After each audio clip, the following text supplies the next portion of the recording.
मे महिन्यात या 5 राशींच्या करिअरमध्ये प्रचंड बदल घडतील. प्रत्येक स्वप्न होईल साकार. वाचा मासिक राशी भविष्य. मे महिना चालू झाला आहे. या दरम्यान 5 राशीच्या लोकांसाठी मे महिना अद्भुत आणि भाग्यवान ठरणार आहे. या राशींना या महिन्यात त्यांच्या करिअरमध्ये प्रगती होऊ शकते आणि नवीन संधी देखील मिळू शकता. या राशी नेमक्या कोणत्या ते जाणून घेऊयात. 1. मेष रास. मेष राशीच्या लोकांसाठी करिअरच्या दृष्टीने मे महिना उत्तम राहील.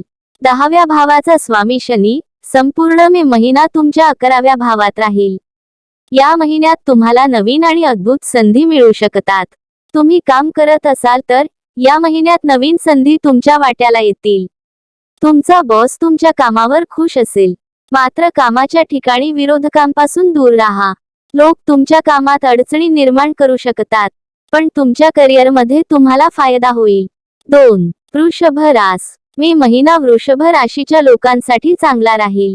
दशम घराचा स्वामी शनी महिनाभर तुमच्या दशम भावात राहतील. त्यामुळे तुम्हाला कठोर परिश्रम करावे लागतील. जर तुम्ही काम करत असाल तर तुमच्या कामात आणखी सुधारणा आणा. प्रत्येक कठीण क्षणासाठी स्वतःला मजबूत ठेवा. कठोर परिश्रम करा आणि परिणाम आपोआप मिळतील.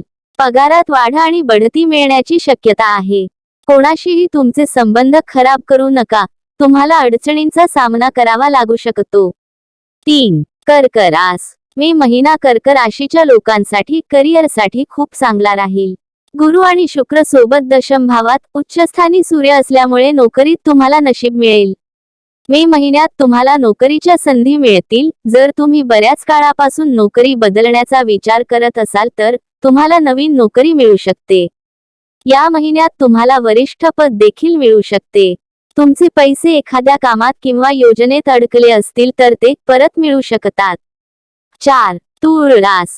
जर तूळ राशीच्या लोकांना मे महिन्यात नोकरी बदलायची असेल तर ते करू शकतात. शनी महाराज तुमच्या 5व्या भावात बसतील, त्यामुळे तुम्हाला या महिन्यात नवीन संधी मिळू शकतात. जे लोक बेरोजगार आहेत त्यांना नोकरी मिळू शकते.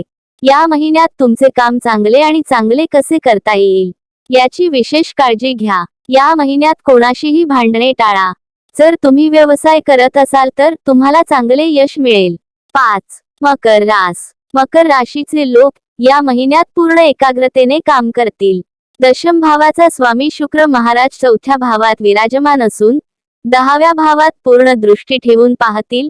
त्यामुळे या महिन्यात तुमच्या कामात लक्ष द्या, कारण तुमची एक चूक तुम्हाला महागात पडू शकते. कोणत्याही प्रकारच्या निरुपयोगी संभाषणापासून दूर राहा. तुमच्या ऑफिसमधील लोकांशी प्रत्येक गोष्ट शेअर करणे टाळा. सावध आणि सतर्क राहा. तुमच्या कामाची काळजी घ्या आणि तुम्हाला नक्कीच यश मिळेल.